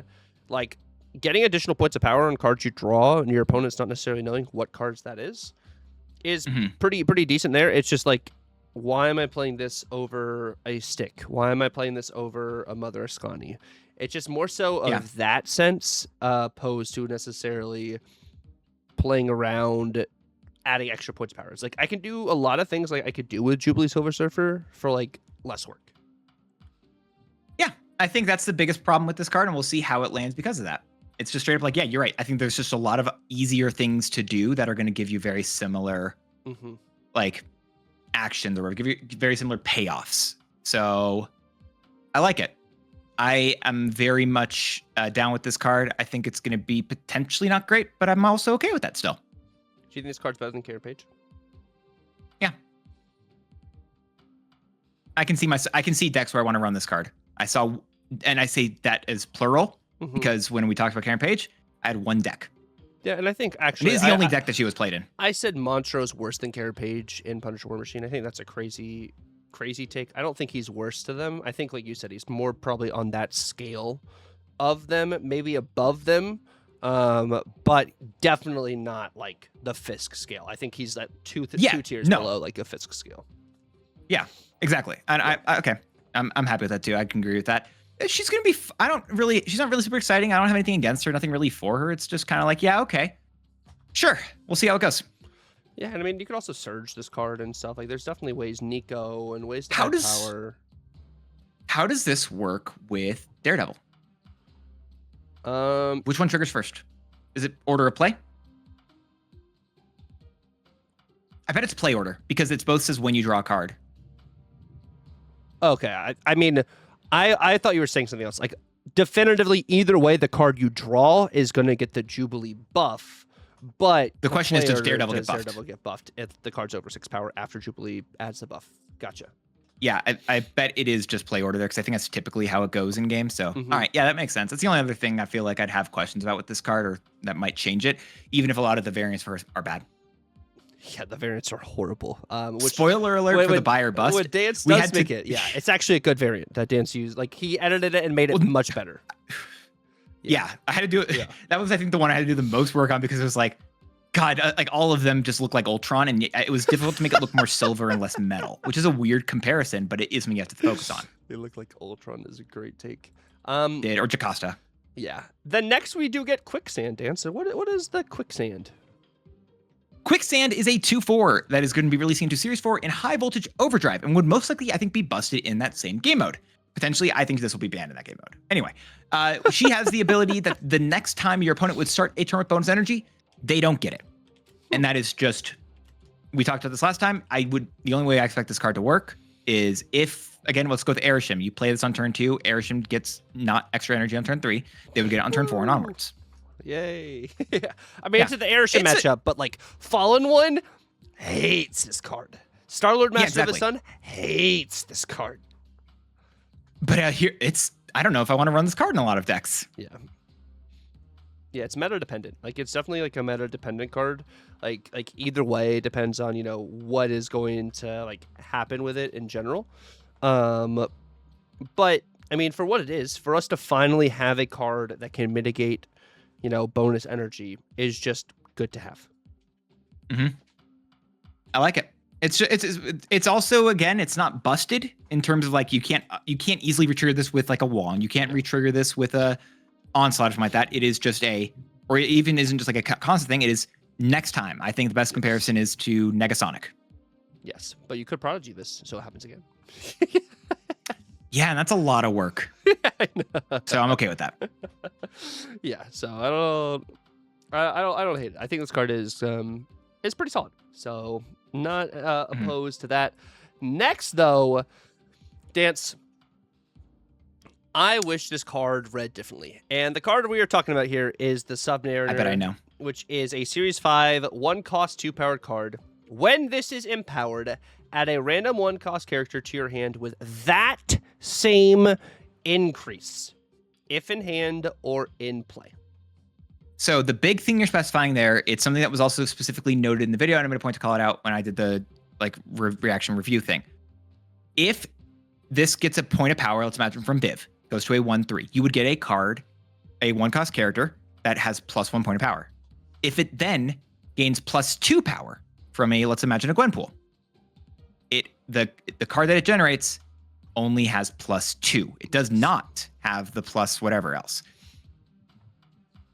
I wish this card was also better, but this is, so I'm assuming what you're saying here, and because I agree, I want this character to take into account all of its empowerment when it does it, and it doesn't. Yes, if it took all the empowerments, like pretty much now you're like, well, I want my Submariner to get a Hulkbuster. I want my Submariner to get the Spider. I want my Submariner to get hit by Stick. I want my Submariner to get hit by Namora. Stick and Sure, I think, are the big ones. I want my Submariner to merge with Symbiote Spider-Man. Honestly, that is a real one that if I talk about the synergies, Symbiote Spider-Man I think is going to be the best card with this. Because Symbiote Spider-Man always targets the 1-cost. And in terms of getting the best payoff, it's that. Yeah, getting a 1/7 or a 1-cost card +7 power is nothing to really scoff at because it's like such an easy card to play. But it's just going to be like what 1-costs generate, and like there's some 1-costs that are like feels bad more often than not. More often than not, I would say the 1-cost card it generates is going to be a playable 1-cost, and you're not going to be upset necessarily with it. But it's like, does this card really need to have that payout? Like, am I really trying to just get huge 1-cost cards here in order to do things later on? Like, it's really, is this card worth the investment that I'm more so looking at? I think the concept is cool. Like, I like the general idea of it. It's just more like, am I pouring so much of my game plan into this? And even like with Venus, right? With Venus, like, if this gets hit with a Marvel Boy, it gets +1. And then Venus empowers it, gives it another +1. With that interaction, would it give you a +2 powered card, or would it give you 2 +1? I would hope it gives +2. Okay. I would hope it gives +2. Okay. Is I think the way it makes sense, because again, it's not I don't count it as an additional empowering trigger typically. Gotcha. It's the way it makes sense with Venus. So I'm gonna hope it's that. We'll see if it's not, but that's the way that makes sense to me. But what we see them doing in the dev videos, we see them using stick with this card, and they add 19 power to the card, and they get like a 21 powered Nicholas Scratch, which basically, right? The whole point of what you can do with this card is, and it actually is the thing that we want to do with a lot of cards that want to be empowered. It is multiplying that bonus to other cards, and this card legitimately has that baked in. Yeah. Especially considering you can play it in different lanes and do all that fun stuff. The question, of course, though, is, what if you get a bad 1-cost card? And we see them actually the previous thing. We see them the Submariner, which by the way I did realize is Submariner, not Submariner. But Submariner, it gets to generate a 0, and you don't really want to play that until the final turn. Yeah, that's a different conversation. The biggest thing I think with this card is that you don't want to do a bunch of small buffs. You want to do big buffs. Yes. You can do small buffs, and maybe that's okay. Maybe it is fine with Marvel Boy. Maybe Marvel Boy is the best answer. But I feel, personally, to me, it's like, no, I think you want big things. I think you want to be able to buff this up a bunch and do this as a similar payoff to, honestly, like a Maverick or something like that, because again, you get to multiply that buff on the board. Yeah, I think that's fair. You know, it has some cool things, but all right.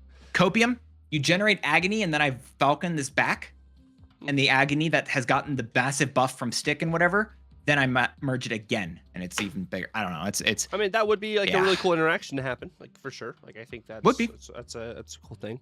And then we got Triton, which is the Series 4 card from Grand Arena. Which, can I talk about that for a second before we really hit Triton? Because a lot of people didn't realize this, and actually when we were talking show, you didn't even realize this. They're only doing pre-builds again in Grand Arena. Now, I did not like that last time, but I'm going to give you a big shout. They are doing all 21 champions that have ever been in Grand Arena. And not just that, they've asked a bunch of content creators to make the decks for those characters. Oh. So I'm assuming it's content creators, because I had Jeff Hoagland had talked about it, and he mentioned this bit because he said he did it very sneakily to give extra gold to people, because, you know, they've got the weekend missions and whatever, which maybe I shouldn't be saying it so much, but I am, because I don't know, it's a cool thing. He has Jeff the baby dolphin in his Ghost Spider deck. So that you can get the gold if you are free to play. That's awesome. Huge shout out to Jeff. So, right, it's a very cool thing. Now a lot of people are not a fan of it, but I do think that's sick as hell. Yeah. But also, again, he only mentioned that one, and I don't. Did you make one? I don't know. I didn't. You and I both did not, and I have no idea what these decks look like. I'm wondering. My personal guess is, because I do know that some of the people in Second Dinner pay attention to like who is in the top. Yeah. I wonder if they reached out to those content creators. I'm gonna mention it, like people like Roram, people like Smiles, people like Heart of the Cards, people like KM Husky. I wonder if they reached out to the people who are like really good at the game and asked them to make some decks. I hope. And I hope so. I hope they reached out to more of the top Infinite players. And I really also hope that no one put freaking Stardust in their deck, because I'd love it if the Ghost Rider deck was playable. Yes, I know. That Ghost Rider deck actually was a lot of fun. That's the only one I played last time around, of course. I tried, and I got eaten alive. But so my question with the Grand Arena, though, as we talk about that stuff, is it's only pre-builds, but it's 21 different decks. It's very far in advance here. Do you think that's going to be enough variety? No. You don't think so? No, I think there's 21 different decks, and I think 21 decks might be playable, but people are going to choose the top 3 decks, and you're only going to see the top 3 decks. That's fair. That is honestly fair. I that was the other question. Like, some of these champions are good still, and they have better decks. Yes. But they have worse decks to compare. Some of the champions are worse, and they have better decks. I wonder if they thought about that. Like, are we playing the Mole Man deck over playing like the Black Panther deck? But the problem is, it's not the same decks. I mean, like even the Ghost Spider deck got remade. But like, still, am I playing the Mole Man deck over the Black Panther or the Ghost Spider deck? I know you are. Monster is going to be in there. Copium. Oh my gosh, Monster is totally going to be in that deck. But like, I got faith. But like, the main thing I want to like note here is like, we're playing. This is a game mode where you are trying to win. You are trying to get the brand new card as quickly as possible, so you don't have to play it anymore. You're gonna want to play. Don't buy the pass. Yeah, you're gonna want to play the best decks in order to get that as quick as possible. So the meta, even though there is 20 different decks, which I think is awesome. I'm glad that there's that opportunity for it. 21 or 21. There's like that many different options. Like, that's great, but if you really look at it, and I would not be upset with people playing the best deck to get the card as quick as possible, so you don't have to grind as much, is the smart thing to do. It's the right thing to do. And that's just kind of just how the meta is going to fall. And I don't think that's like unreasonable. I think like that's what you should do. I hope it is not a clear answer. Yeah. Or if there is, I hope they do an OTA to fix it, like they did that last time. Or not last time, maybe time before. But like, yeah. So I'm very interested in how many there are going to be, because that is every single champion so far, not Miss Marvel, but if you don't count, Miss Marvel is data mined, but if you count every single other one, that is 21 champions that have been shown so far. I am super interested to see how this does with only the pre-build decks from everyone. Especially I'm hoping it's going to be balanced, but you're completely could be correct. We'll have to wait and see exactly how that stuff lands. But we talked about Grand Arena so much, but that's only a tiny little portion of what's on screen here, because we do have Triton. Yeah, we do have Triton here on screen, which is a 3-cost, 4-powered card on reveal. You get the last character each player played last turn, plus 3 power. Sure. Honestly, I'm just kind of fine with this. It's just potentially it's a 3/4 basically, but you can mess with your opponent's, like, you're putting points of power where your opponent potentially doesn't want it. I've heard people talk about how they're stoked for this mess with Cerebro. I think I'm really interested in this card potentially being used with just Super Giant. We talked about it a little bit last week. Like, I don't know how in the world that's going to work with this card. I like it. It's cool. And I think we should be, we'll basically, we probably won't have this as a review in any of our, like, or like a preview in any of our videos, because I think the day before we'll do a YAP, I think this card comes out, because the very next day we get another one. But as another aside, I don't love the fact that all of these cards are like beach/DJ.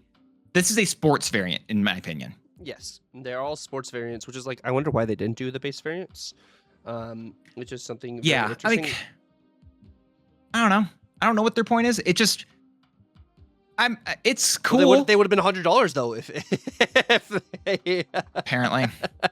Also, it's like, I think Water Pool is cool. This card's actually decent though. Like, I think also, like, this is another just buff card to like hit maybe a Maverick, like or something like that. Of course, it does buff your opponent's cards, but like, are you running this? So your opponent has to mitigate. Okay, well, they just added 3 power here. I wasn't expecting them to add 3 power here for me to contest another lane. They added 3 power to another one of their cards. Like, it's going to be interesting. I don't think this card's necessarily amazing. You can still Shadow King, the card that you added the power to. But plus 3 power. And if somehow your opponent didn't play any cards last turn, or they got destroyed or removed or whatever, really good for that. Yeah. No, there's a lot of cool stuff.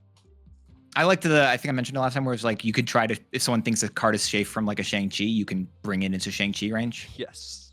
You also could, add, you could Grandmaster this onto like a Symbiote Spider-Man, like if you want to get like a bigger Symbiote Spider-Man kind of thing. Like, there's just interesting setup you can do for this first Series 4 card. It's not stick. But honestly, one of the cards we should be talking about, I think, with this is actually, if you look at Jubilee Silver Surfer. Yeah. I hadn't thought about that, but like, you play Jubilee Silver Surfer and you get to play Triton. You add plus 3 power to your card. Done. Yeah. Sure. I mean, not bad. Of course, giving your opponents +3 is, kind of, it feels bad, but like giving your opponents extra energy is also feels bad, but you're playing around And giving Luna your Snow. opponents extra energy. Which, talking about 3 cost cards, we do have, of course, good old Namorita, which we found out is a clone of Nomura through the dev video, is a 3 cost 5 powered card, a 3/5. With the ability, when you draw a card, give it -1 cost if this is your only card here. Playing into like Namor, playing into Orca being only card in locations where they get additional power. Namorita as well, yeah. And Namora also hitting cards by themselves. This is a card that if it's the only card in that location, giving -1 cost to each card you draw. I just realized the Submariner doesn't care about being the only card. Nah. He's built diff. Nope. So, whatever. He doesn't care. He's chill. All right. We'll see. I like this card. I think there's a lot of fun stuff to do with it. I think there's going to be a question of how much Mobius is going to be in the metagame that really determines how good this card will really be. I talked about that a bit last week. But also, it's just going to be a very, this is at least, if you're playing it on turn 3, you're getting at least 3 turns of discounts on cards. And I think the shout out you said with Zombie Galacti is the one that really makes me interested in this card, because you want to play Magic in that deck as well, so getting this to potentially be a -1 cost with 5 power is real. Yeah. No, it'll be interesting to kind of see what happens. We already have cards that can duplicate other cards. We have cards that work with Sarah and stuff. So it'll be interesting to kind of, see Cerebro 5 with Namorita. There's going to be a lot of just interesting ways, I think, to be able to get this card to functionally work. Yeah, and she does release the day after Triton. So it's going to be so it's not the last Tuesday of the month, even though this is the last card of the month, because the June 30th is looking to be when they're going to be starting up the brand new day season. Cool. I'm not going to complain about more Spider-Man. Yeah, this season's 3 weeks long, or no, it's still 4 weeks long. That's 4, but it's just weird. It's because this is a 5-week month basically, right? Yes. Like this is one of the in terms of Tuesdays. Yep. So, but they're deciding for that last Tuesday to make it Spider-Man themed instead, and I'm honestly not complaining. Yeah, the Spider-Man cards. Gosh. Yeah, we'll cover that stuff. But Tuck, I want to cover our rankings for these cards as we always do this each month, just ranking them in terms of just 1 to 8. Yep. We've talked about these quite a lot. What do you have personally for your number 8 card of the whole month? And if you say Monstro, I'm going to be sad, but I think you're going to say Monstro. My 8th card of the month. Do I want to say Monstro? I'm leaning either Monstro or Submariner. It probably is Monstro. Yeah, I figured. I think I expected that. I will say I do have Submariner as my number 8 personally. Okay. Which I like it. I really want the card to be good. That's the one I hope I'm wrong on the most. But it's just the fact that we talked about, it is the current, whatever the buff that it just got is, not how much it's been buffed from base. Which I'm surprised, because you love Mad Thinker, and Submariner would be a really good Mad Thinker card with Marvel Boy. I love Mad Thinker? I think it's a Mad Stinker, bro. No, you love Mad Thinker. I do? All right. The narrative says I love Mad Thinker. Won't be one to argue with it. I will say, though, I think Triton is actually my number 7. Maybe I should be saying Jubilee Silver Surfer here, but it's very close. I'll just say that. But it's can I feel like do Triton then Monstro? That's fair. Yeah, because I understand people have been saying the copium for the silver. We're talking about all those situations we can use it with, but it's also, I think if it was a 3/5, it'd be higher. Yeah, but it's a 3/4. So it's not good in my personal opinion there. Yeah. Okay. So that's my number 7, and you're gonna go 7 for Monster. I'll just lead it off then because I did hint at it. I've got Jubilee Silver Surfer as my number 6. I'll put Submariner as my number 6. Fair enough. Yeah, so we've still got the same bottom 3. No, never mind, because I'm a lot lower on, because I refuse to put Monster there. Mm-hmm. But yes, if we're looking at, you got Jubilee Silver Surfer for your number 6 as well. Then okay, sure. No, I have Submariner's. What's your number? Oh, Submariner's your number 6. I missed that. Okay, so it's your number 5. My number 5 is Quicksand.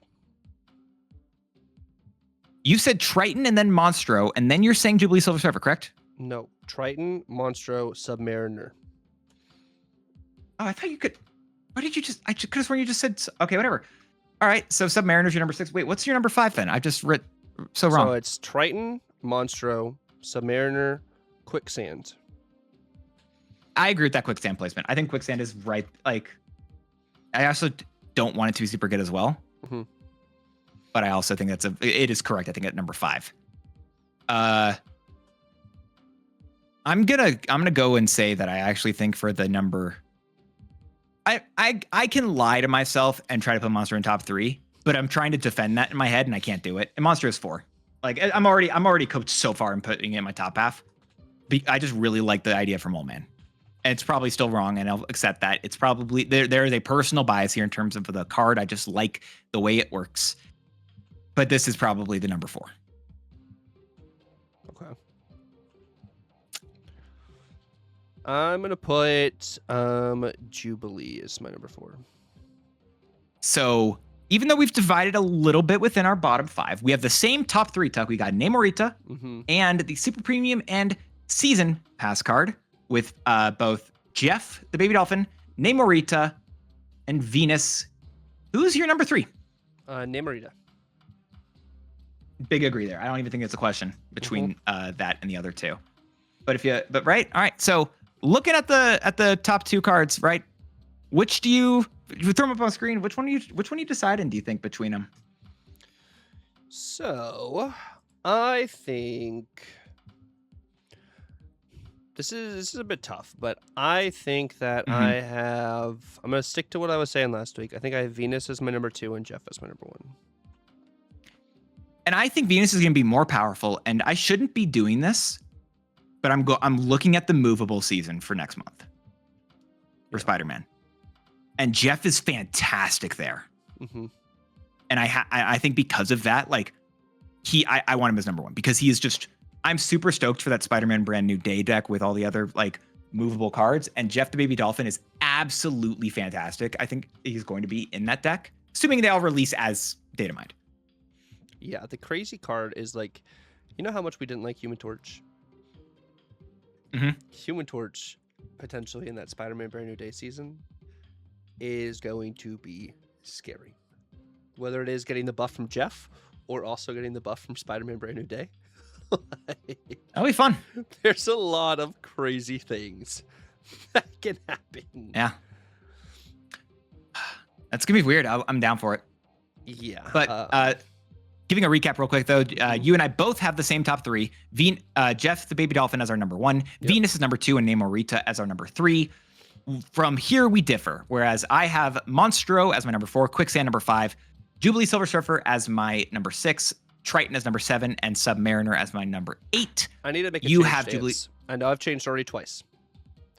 Okay. I'm gonna put Jubilee still as my number 4, but I'm actually gonna move Triton up to my number 5. So then everything else goes down. Yes. Got it. So Monster getting snubbed again, going back down to the last slot for you. That's rough there for your boy. But okay, with that in mind, Jubilee Silver Surfer is your number 4. Yes. Triton is your number 5. Quicksand's your number 6. Submariner is your number 7, and Monstro is your number 8. Yes. I definitely don't think Jubilee Silver Surfer is as good there. I think that's the one I would argue with most with you. Even though I know I'm coping on Monstro, but like I'm excited. I'm interested in seeing if the energy actually how much it really is going to matter. I feel like there's so many just also like extra locations that can help Jubilee. That's fair, but there's also a lot of locations that don't help her. I mean, yeah. I'm not playing Jubilee in a negative location on purpose. Play her in Jotunheim right now. You won't. I'm not playing her in a negative location right now. Anyways, play her. No, I mean, I think there's just gonna be some cool options with like Jubilee and stuff that like. Yeah. Not like saying she's like gonna be absolutely amazing, right? but I just think like there is some merit to being able to do some Jubilee things. That's fair. I'm excited to see how that's gonna go. Tuck, I don't know what I want to do for the word of the day today. I feel like I didn't have like a good. There was no word that came up during our stuff. Maybe can I go costume? No, boost. Do you think that works? Boost? You want to go boost because it's now not a thing? Yep. All right, yeah, let's do that. So if you all make it to the very end of the episode today, let us know by using the word boost in your comment down below. Yes, and any comments that use the word boost could possibly be featured on episode number 100, as we are going to be doing a mailbag episode or a mailbag section on episode number 100. Once again, thank you guys so much for watching the video. Please definitely go ahead and check out Dance's channel, as well as continue checking out the channel here. Make sure you like, comment, and subscribe to all of our channels. Thank you guys so much for watching. It's been real. God bless, and laters.